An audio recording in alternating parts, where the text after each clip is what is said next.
ሜሪና ዴቭ በሄርሜላ ተስማሙ። ዴቭ ሄርሜላን ተቀበለ። ከዚህ በኋላ አብርሃም ከወደደ አብርሃም ካፈቀረ ወንድሜ ደስተኛ የሚሆንበት ከሆነ የትኛውም ነገር ለመቀበል ዝግጁ ነኝ። ሜሪም ደግሞ ሄርሜላ ሌላ ሰው አይውደዳት አይመለከተውም። አብርሃም ከወደዳት ባለጉዳዩ ከፈለጋት አብርሃም ነው እንጂ የሚያገባት አብርሃም ነው እንጂ ከሷ ጋር የሚሆነው ሙሉ ህዝብ አይደለም። ስለዚህ አብርሃም ስለወደዳት ከሷ ጋር መሆን ከፈለገ መሆን ይችላል።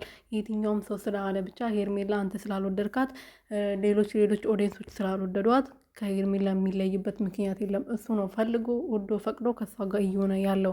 ተገዶ ምንም ደግሞ ወይም ደግሞ አስፈራርቶ ማንም ከሷ ጋር እንዲሆን ያለው ወይም ደግሞ ያስደረገው ሰው የለም። ስለዚህ እናንተ የማይመለከታችሁ ነገር ውስጥ ገብታችሁ ህይወት አትበጠብጡ በማለት እንግዲህ ተናግራለች። ሰላም ሰላም ቤተሰብ እንዴት ናችሁ? ደህና ናቸው ወይ?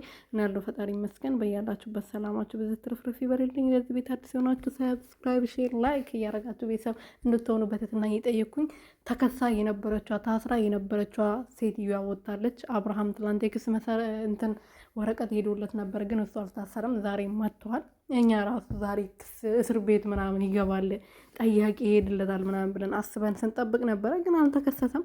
ወረቀት ዝም ብሎ ወረቀት ተሰጠው።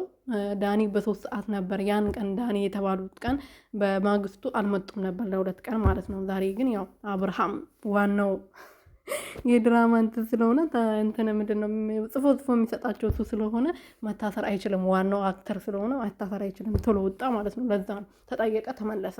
እስር ቤት መግባት አልቻለም ነው የምላችሁ። ሜሪም ተከሳ የነበረችው ሴትዮ አልተከሰሰችም። እሷ ቲክቶክ ላይ ገብታችሁ ካያችሁ በየደቂቃው ሪፖስት ያደረገችው ይታያል። እስር ቤት